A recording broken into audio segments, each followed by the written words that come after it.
everyone, I'm Satomi and I run English-friendly bread classes in Tokyo. Today, I'll show you how to make Honey Milk Shokupan. This bread is very soft and fluffy with a gentle sweet from honey and a nice milky flavor from skimmed milk powder. This shokupan is great on its own. I'll also share many tips to help you get a soft and fluffy loaf. Let's get started. Before mixing the ingredients, there are a few things we need to prepare. First, let's talk about the liquid temperature. Our goal is to keep the dough temperature between 26 to 28 degrees after kneading. This range is best for yeast activity and gluten development. Right now in Japan, it's winter, and the room temperature is about 20 degrees. So I mix the water and honey, then warm it up to about 38 degrees. In summer, when the room temperature is closer to 30 degrees, I use iced liquid instead. Please adjust the liquid temperature depending on your room temperature. Honey gives not only sweetness, but also makes the bread moist. One thing you need to know about using honey is that if you use raw honey, the enzymes are still active. They can weaken the gluten, so the dough may become sticky. To prevent that, you can heat the raw honey and let it cool completely before using it. Next, bring the butter to room temperature. Cold butter takes too long to mix into the dough, and melted butter can affect gluten development and fermentation. Soft room temperature butter is the best to use for fluffy texture. Once everything is ready, add all the dry ingredients to the stand mixer bowl. To make a soft and fluffy shokupan, use bread flour with 12 to 13% protein. This helps create strong gluten and a light texture. Make sure to use fine salt so it mixes evenly into the dough. I'm using instant dry yeast. I can add it directly to the dry ingredients. If you need to activate the yeast, please do so before adding it to the bowl. This time I'm using skimmed milk powder instead of whole milk. It gives a light milk flavor and helps make the bread soft and fluffy because it doesn't contain fat. Once you add all the dry ingredients into the bowl, give them a quick mix with a spatula. This helps them absorb the liquid evenly. Now add the liquid, which is honey and butter. Mix roughly again with a spatula. Attach the dough hook and place the bowl on the stand mixer. Start mixing on low speed until all the flour is hydrated. Then increase to medium speed and knead for about 10 minutes. I usually use speed 4 on my KitchenAid stand mixer for medium speed. At the beginning, the dough may stick to the bottom of the bowl, and that's totally normal. The gluten hasn't developed yet, so don't add extra flour at this stage.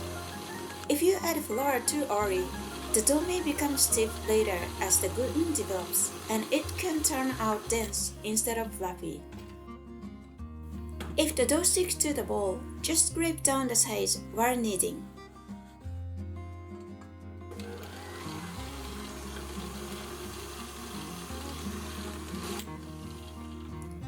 After about 10 minutes, the dough should look elastic and slightly stretchy. Now it's time to add the softened butter.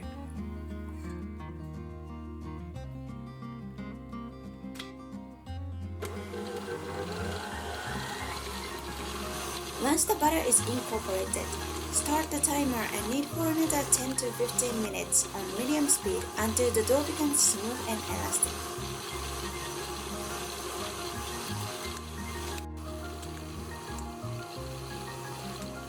Now it's been about 12 minutes and the dough becomes smooth.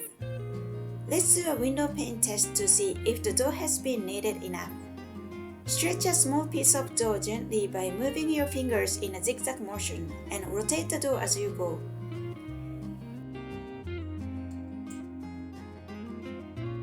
If it becomes thin like this and see-through without tearing, it's ready.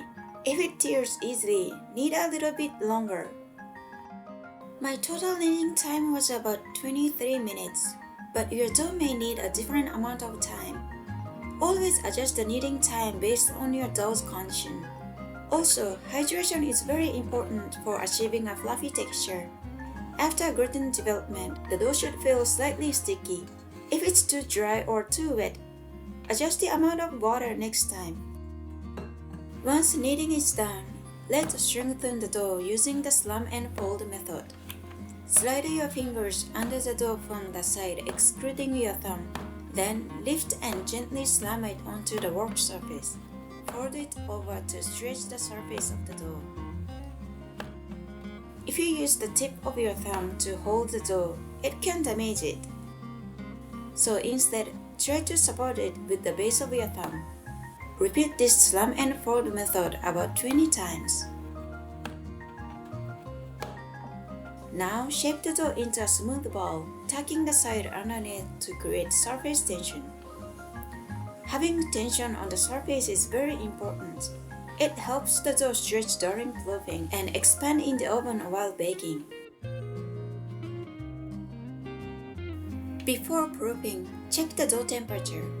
If it's between 26 to 28 degrees, it's perfect. If it's lower, fermentation will be longer. If it's higher, proofing will be faster, so watch the dough carefully. Place it in a bowl same side down and cover with a damp towel. Let it proof in a warm place until it becomes about 2.5 times bigger.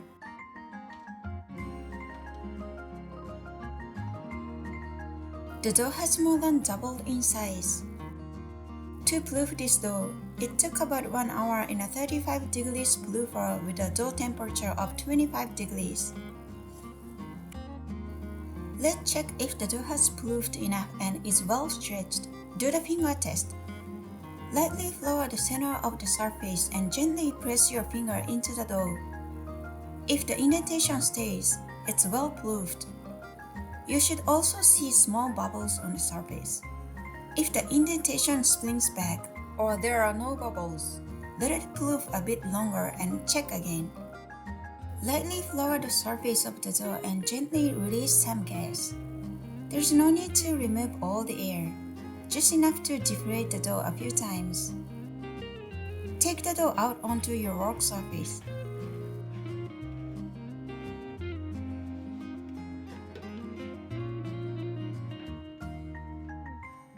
The side with the indentation is now the top surface. From now on, keep this side on the outside when shaping the dough. This helps the dough hold gas better and gives the final loaf a smooth, clean finish. Weight the dough and divide it into 2 equal portions. When dividing the dough, shape it into an oval and cut through the center.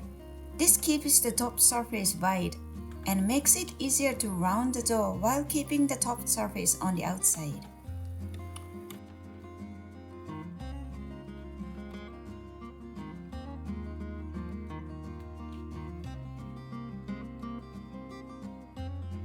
Now shape each piece into a tight ball. Degas lightly and fold the dough twice, keeping the top surface outside.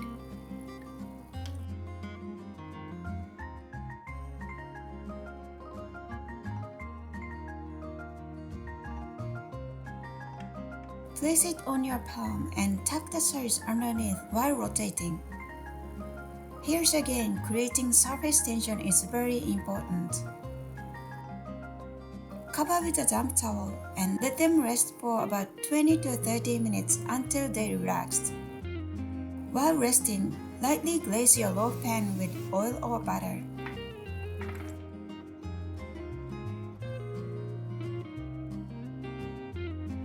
After resting, the dough should feel soft and relaxed. If it still feels tight, let it rest a little longer. It's time for shaping. Apply a little flour on the surface and gently press out the air. Flip the dough over and dust a flour lightly again. Roll from the center towards the top and bottom, but stop before the edges so the ends gather slightly.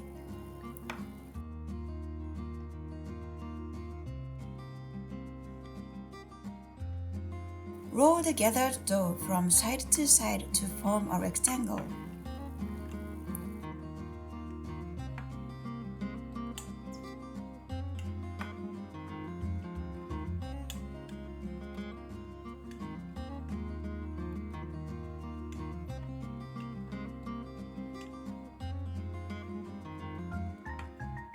Deglaze the edges and gently pull from the center to shape the corners.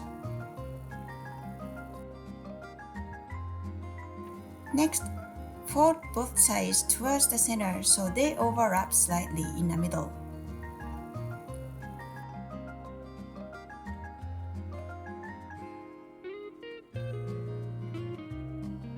Roll gently to seal.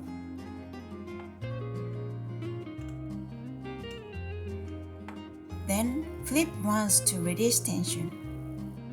At this point, the width of the dough should be slightly narrower than the pan. Now roll the dough up from the top into a swirl shape. Make the first fold tight, then roll it up while keeping tension on the surface so it rises well in the oven.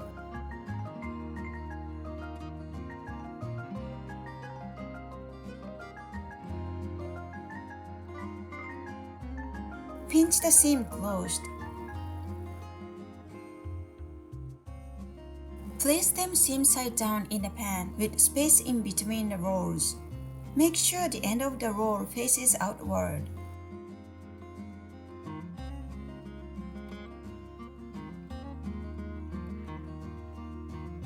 Cover the pan and let the dough rise until it fills the pan.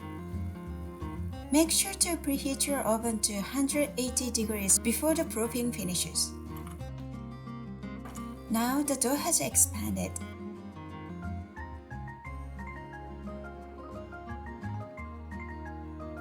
Sprinkle some water on the surface and place the pan in the oven. Bake for 25 to 30 minutes at 180 degrees temperature until golden brown.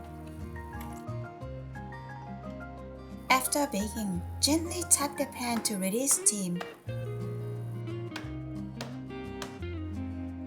Take the bread out of the pan and cool completely on a wire rack. The loaf should have a nice even golden color.